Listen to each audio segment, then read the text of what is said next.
Halo, selamat malam para pemirsa sekalian, EOS. Ya, sebutannya conger sih gitu. Nah, kali ini aku, Benito Deva dari kelas 1D4TP akan membawakan topik EOS, topik podcast di minggu ini.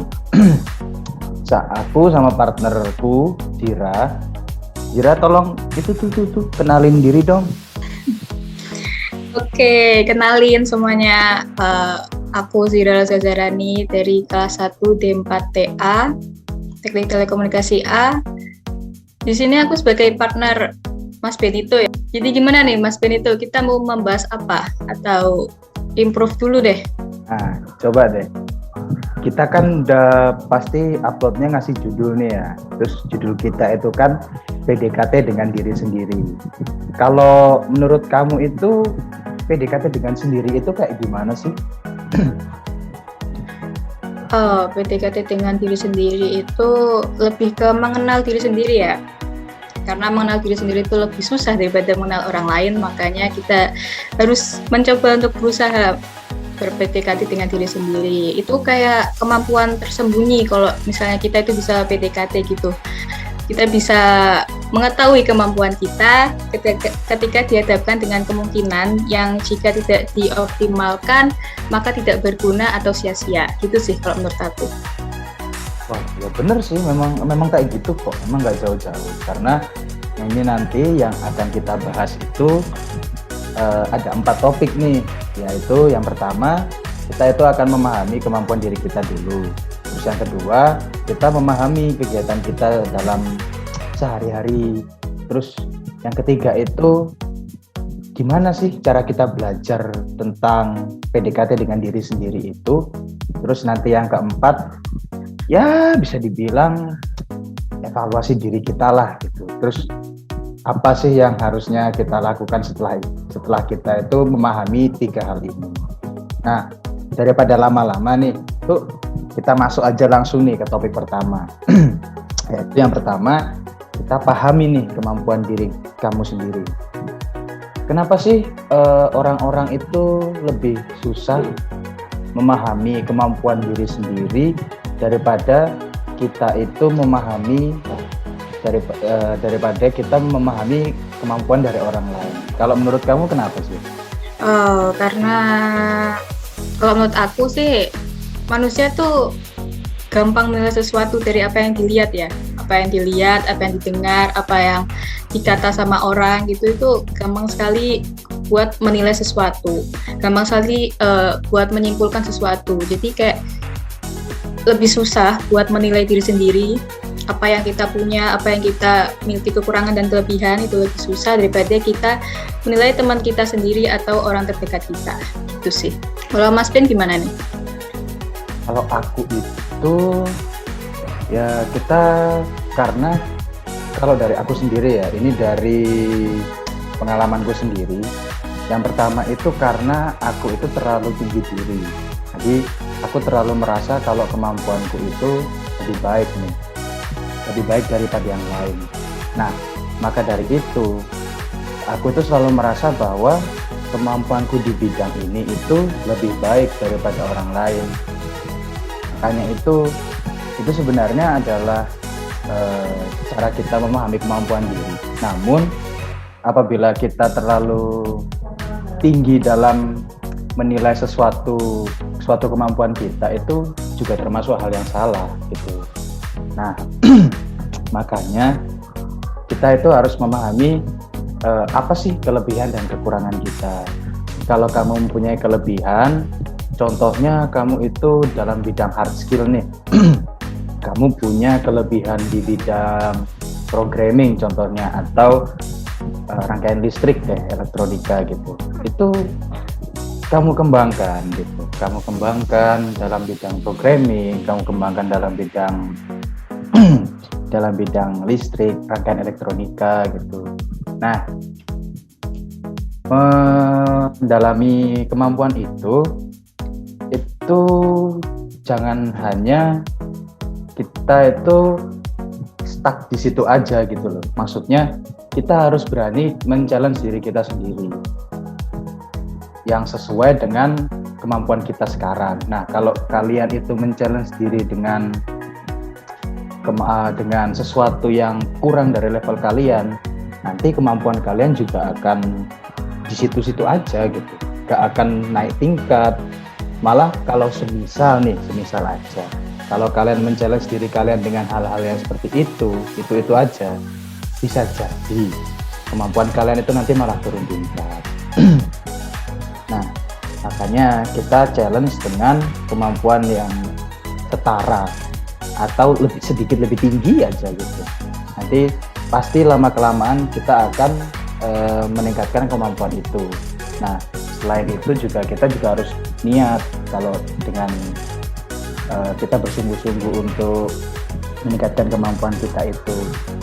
Jangan cuma karena kalian itu ingin dilihat orang seperti, wah kamu hebat ya gitu. Biasanya orang itu kalau sudah kemampuannya tinggi, takutnya dia itu menjadi lebih sombong gitu. Nah, tadi kan aku udah bahas nih tentang kelebihan kita. Terus kalau menurut Zira sendiri nih, selain kelebihan pasti kan ada kekurangan nih. Kalau menurut kamu nih, Zir, gimana sih cara orang itu memahami kekurangan mereka sendiri? Menurut aku ya cara memahami kekurangan menerima sih. Jadi kalau misal kamu udah tahu kekuranganmu, kamu bisa menerima apa itu kekuranganmu. Tapi biasanya orang itu lebih peka atau lebih mengetahui kekurangan dia daripada kelebihan dia. Itu biasanya karena dia tuh kayak rendah diri, dia kayak merasa aku lebih nggak bisa daripada si A gitu. Aku lebih jelek nih karya-karyaku daripada si A. Nah, jadi cara menerima kekurangan diri itu ya harus bisa kayak memberikan tekanan pada diri sendiri. Itu kayak manusia tuh nggak ada yang sempurna. Kalau kamu sempurna, kamu mau nyamai Tuhan apa gimana gitu kan. Jadi ya harus berusaha untuk menenangkan diri sendiri. Kamu kayak memberikan misalnya pas malam-malam atau habis melakukan sesuatu yang membuatmu lelah, itu kamu memberikan kata-kata penenang atau kata-kata motivasi untuk dirimu sendiri.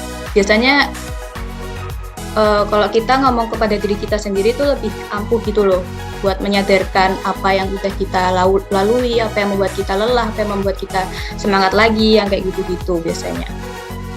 Itu sih kalau menurut aku. Nah, bener kok. Nah, aku juga mau nambahin nih, kan kata Zira kita itu juga harus memberikan kata penenang ya. Nah, kalau dari diri kamu sendiri itu bukan nggak bisa sih, lebih ke belum efektif gitu ya. Jangan takut minta bantuan orang lain gitu. Kalau bisa kalian minta tolong dengan orang yang kalian percayai. Takut, soalnya nanti kalau orang itu beberapa nggak sesuai dengan yang kamu ekspektasikan gitu, takutnya nanti kamu malah jadi tambah gelisah, jadi tambah tidak tenang tuh. Jadi jangan takut minta bantuan aja gitu. Kan tadi udah dibilang Zira ya, jangan denial. Ya kalau kamu punya kekurangan, terima aja, nggak apa-apa. Karena ya balik lagi, tidak semua manusia itu sempurna, ya kan? Nah, terus topik yang kedua nih, Zir. Coba deh, kamu bawa yang pertama deh. Topik yang kedua ini kita mau membahas manajemen waktu ya. Jadi apa sih itu manajemen waktu dan bagaimana cara kita untuk bisa memahami kegiatan kita selama sehari-hari? Kalau menurut aku ya, aku pribadi sih kayaknya nggak terlalu kesusahan untuk manajemen waktu sih. Soalnya kalau aku ya percaya nggak percaya itu bangun tidur udah kayak ngerencanain gitu loh. Nanti di jam segini aku mau ngapain, aku mau ngerjain ini, mau ngerjain itu, kayak gitu. Jadi kayak udah terstruktur dan terencana. Jadi kalau misal ada perubahan jadwal yang mendadak, aku tuh rada kayak susah untuk mengatur lagi karena kan udah direncanain dari awal ya. Secara garis besar sih kayaknya gitu sih aku. Kalau menurut Mas Ben itu gimana nih manajemen waktunya?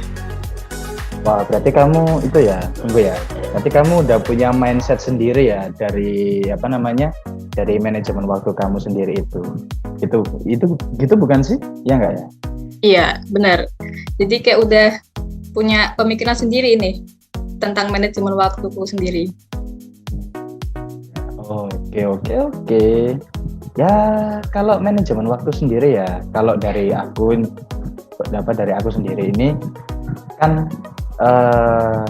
ngambil contoh aja nih di aku yang sekarang kan lagi kuliah nih, terus aku itu rumahnya jauh dari kampus dan aku itu nggak berniat untuk ngekos, jadi aku inginnya PP gitu.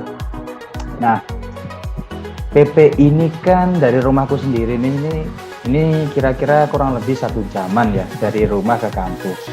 Terus semisal nanti kita jadi offline, itu nanti kan pasti kegiatannya banyak banget tuh. Nah, dari situ yang pada awalnya aku itu ingin ikut tim robot ya, tim robot Eros, tim robot Episat gitu. Nah, di situ aku itu mulai mikir, ini nanti kalau aku ikut tim robot kayak gini, terus jam nge-labnya aja kalau dari kata temanku itu jam 8 sampai jam 2 pagi tuh, malam-malam lah pokoknya. Itu nanti kalau rumahku jauh, kalau aku PP nih misalnya, terus pas offline gitu, itu bisa-bisa aku nggak pulang kampus sih. Nggak pulang kampus, malah nginep kampus sih. Kampus jadi kosan sih malah. Nah, makanya itu tuh aku mulai mikir manajemen waktuku. Mana sih supaya kuliahku itu efektif gitu, nggak mengganggu waktu bersenang-senang sama nggak mengganggu waktu untuk belajar juga. Jadi akhirnya pasti ada salah satu kegiatan itu yang benar-benar harus kamu korbankan. Gak apa-apa kok kamu mengorbankan 1 kegiatan, 2 kegiatan itu untuk refreshing diri. Nah, kalau aku sendiri nih, di dalam refreshing diri sendiri, waktu kamu refreshing itu jangan lupa kamu ambil juga sedikit aja itu untuk nambah ilmu dikit. Contohnya tuh lihat YouTube tentang informasi-informasi gitu, atau sekedar baca-baca berita aja, scroll IG, scroll TikTok ya. Tapi kalau scroll TikToknya udah masuk yang pargoy kan ya susah juga nanti. Kalau manajemen waktu ya, terus yang pasti kita itu pahami dulu aja kegiatan kita selama sehari-hari. Terus nanti kalau kalian sudah paham, pasti itu akan terbentuk sendiri di mindset kalian. Nah, terus kalau kita udah manajemen waktu sama kita paham tentang kemampuan diri kita sendiri nih, kelebihan dan kekurangan, pastinya kan kalau kita belajar dari masa sekarang aja itu rasanya kurang. Nah, gimana caranya kita itu belajar menambah ilmu kita tentang memahami kelebihan dan kekurangan serta manajemen waktu itu pada diri sendiri. Kalau menurut kamu nih Zir, caranya itu gimana? Cara menambah diri kita, kalau menurut aku ya, karena pendapat orang itu beda-beda, jadi aku biasanya kalau lagi waktu luang gitu baca buku sih. Jadi aku punya banyak buku tentang self improvement. Jadi kalau aku lagi luang, lagi nggak ngerjain lapres, lagi nggak ngerjain ada tugas-tugas atau yang lain tuh, biasanya aku membaca buku. Terus habis itu kan biasanya habis baca tuh mesti kayak langsung kepikiran kayak, iya ada ya di dunia tuh kayak gini, ada yang kayak gitu, ada orang kayak gini, ada orang kayak gitu. Terus habis itu aku bisa mengaca kepada diri sendiri kayak, ya benar, aku juga punya kayak gini, aku harus kayak gini, kayak gitu. Terus jadi bisalah untuk memanfaatkan waktu dengan baik dan bisa mengintrospeksi diri gitu, biar lebih baik juga selanjutnya. Itu sih kalau dari aku. Oh, berarti kamu senang baca buku ya pastinya ya. Iya. Itu hebat sih. Aku kagum sih sama orang yang bisa baca buku itu, karena aku sendiri itu bener-bener kayak ya nggak bisa fokus itulah kalau baca buku itu. Pasti ada jadi kayak distract-nya gitu. Nah, bener tuh tadi yang dikatain Zira. Kita juga bisa baca buku.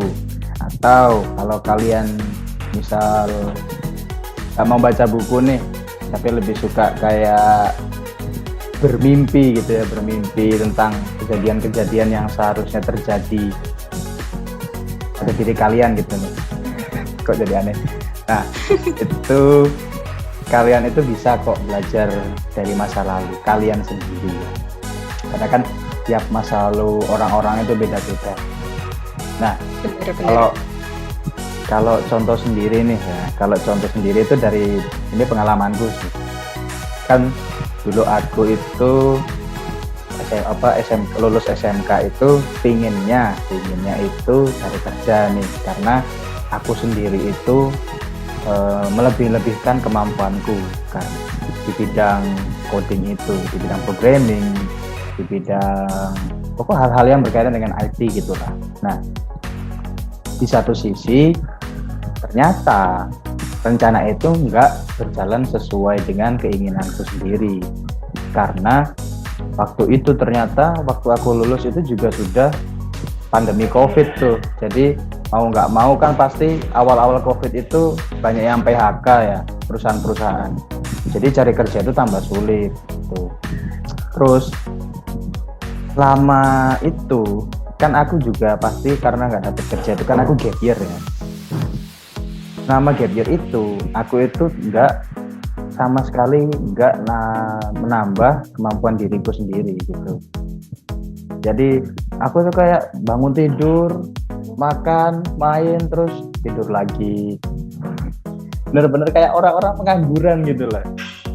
Nah, terus setelah aku SBM itu ya, terus akhirnya keterima di kampus, aku itu mulai sebelum masuk itu aku bener-bener refleksi diri lagi sih, introspeksi diri.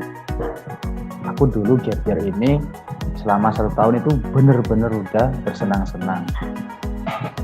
Nah, sekarang itu waktunya kamu itu fokus belajar, fokus mengembangkan diri kamu. Kalau kamu tetap kayak gini-gini terus, lama-lama juga ya kamu juga gitu-gitu aja gitu. Kita nggak bisa gitu kayak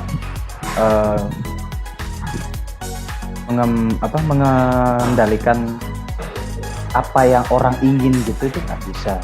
Kita harus bisa mengendalikan diri kita sendiri gitu. Jangan menolak pertolongan juga dari orang lain, sama jangan sungkan untuk minta bantuan ke orang lain. Itu dulu salah satu kekuranganku sih.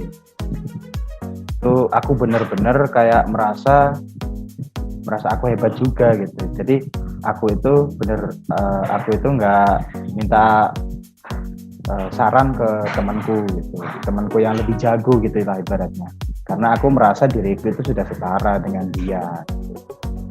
Jadi ya belajar dari masa lalu itu terus introspeksi diri. Sekarang aku jadi gini. Ya menurutku masih belum banyak sih improvementnya. Ya tapi yang penting sudah mulai berubah sedikit demi sedikit gitu lah.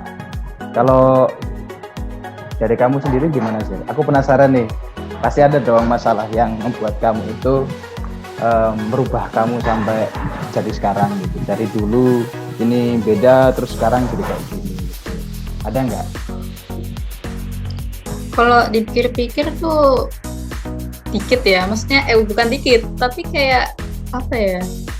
Nggak terlalu buat aku down banget atau gimana gitu. Karena ini bukan kayak puncakmu tadi yang buat bisa pembelajaran sekali gitu. Kalau aku ini kayak biasa aja menurutku.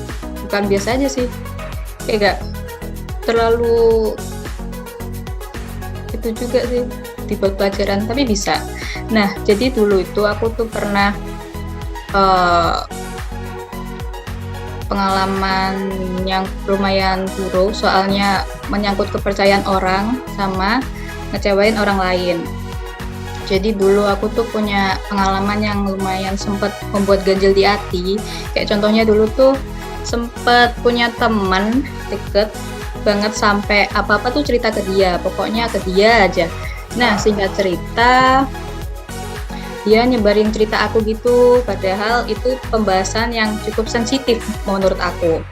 Nah, karena itu tentang orang terdekat aku, jadi dia kan nggak bisa menyimpan rahasia gitu ya. Aku tuh nggak tahu kalau dia tuh nyebarin ke orang lain, jadinya kesebar.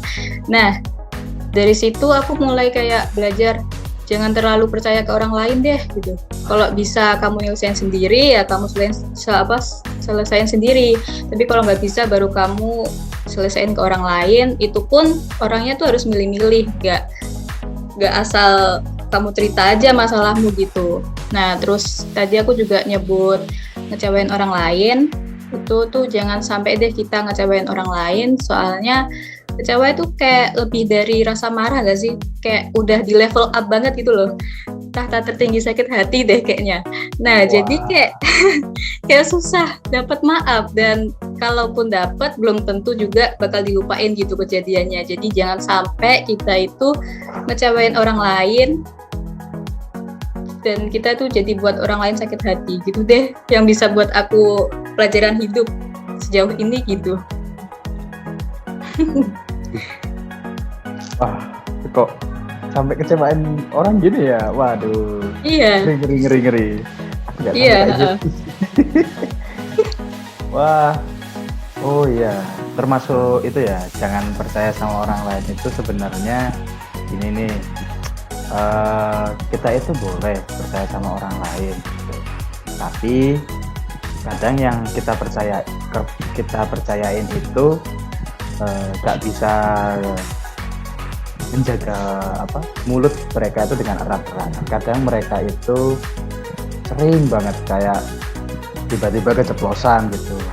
Nah makanya kalau bisa itu, kalau aku jadi kamu itu aku pendem sendiri dulu sih. Ya memang salah memang kalau mendem gitu, nanti juga akan merusak dari dalam. Tapi daripada dirusak dari luar itu juga sama sakitnya sih, jadi mending dari dalam aja. Kalau aku gitu sih. Nah terus abis ini kan kita udah belajar tuh dari masa lalu apa sih, terus apa yang harus terjadi, terus bagaimana sih caranya yang benar itu kayak gimana. Nah kalau kita udah belajar kayak gitu, kita bisa implementasikan hal-hal yang baik itu ke diri kita sendiri yang sekarang. Misalnya ada kekurangan di sini, kan dibilangnya jangan takut meminta bantuan. Minta bantuan aja, nggak apa-apa ke orang lain. Minta saran, aku ada kekurangan di sini nih. Ini kayak bukan kekurangan sih, aku nggak bisa ini nih, tolong ajarin dong gitu. Terus kalau misal minta saran itu kan bisa kayak kamu ada saran nggak supaya aku ini lebih baik gitu, jadi lebih bisa beradaptasi gitu. Pasti orang-orang mau kok beri saran gitu, nggak mungkin mereka nggak mau gitu. Terus yang terpenting itu dua hal sih kalau menurut aku. Kalau kamu sudah sadar itu, jangan kamu meremehkan diri sendiri. Jadi kalau memang kamu punya kemampuan, ya udah kamu berikan ke orang lain gitu kalau mereka mau. Misalnya kamu jago di desain gitu ya, terus ada orang minta tolong ajarin gambar gitu, ya nggak apa-apa, ajarin aja sebisa kamu aja, nggak harus sangat expert gitu, nggak harus. Karena orang itu juga pasti pada awalnya akan mulai dari dasar. Kalau kamu belajar ngajarin mereka dari hal expert, pasti kan susah nantinya gitu. Yang kedua itu jangan tinggi diri. Nah kalau tinggi diri ini aku minta tolong nih Mbak Sira buat jelasin untuk tinggi diri nih, karena Takutnya nanti aku yang banyak ngomong kan, kasihan partnerku nggak kena screen time sama sekali. Ayo Mbak Zira, coba dong tinggi diri. Tinggi diri itu menurut aku kayak lebih ke sombong gak sih? Jadi jangan sampai sombong, jangan sampai melebih-lebihkan apa yang kita punya, jangan sampai kayak aku punya ini, kamu nggak punya kan, jadi jangan ngeremehin aku deh, kayak gitu loh, kayak misal kayak gitu. Nah, yang kayak gitu tuh jangan sampai, dan nggak boleh juga sih, soalnya kalau di kehidupan sosial itu bakal pasti kena judge, terus habis itu bakal dijauhin atau bakal dibuat topik pembicaraan di suatu circle juga, dan juga nggak baik buat diri sendiri juga karena terlalu membangga-banggakan diri, karena kayak lebih fokus ke poin plusnya daripada poin mainnya. Jadi kalau misal kamu poin plusnya kamu fokusin ke situ, kamu tuh nggak nyadar kalau kamu tuh juga punya kekurangan, kamu punya kemampuan yang kurang di diri kamu, jadi kamu kurang bisa untuk mengeksplor lagi, kurang bisa untuk mengembangkan diri lagi untuk menjadi lebih baik, gitu sih kalau menurut aku. Wah bener kok, memang nggak salah sih, karena kelebihan dan kekurangan kita itu harus setara ya. Kalau tinggi salah satu itu nanti juga jatuhnya juga salah. Jadi kalau bisa itu kelebihan sama kekurangan kamu itu setarain aja. Kalau nggak bisa setara gimana? Ya nggak apa-apa, tapi jangan sampai kamu jatuh ke dalam jurang rendah diri sama jurang tinggi diri itu. Ya kayaknya itu aja sih yang bisa aku sama Zira bahas malam ini gitu. Jadi kalau ada yang salah atau mungkin kita ngelantur dan jauh dari topik ya mohon maaf ya, udah malam juga, makin malam makin ngelantur. Tuh, nah aku Benito terus sama rekanku Zira. Ayo Zira, minta tolong dong gitu tuh. Zira ambil undur diri ya kayaknya ya. Ya. Oke. Makasih Selamat kawan-kawan. malam.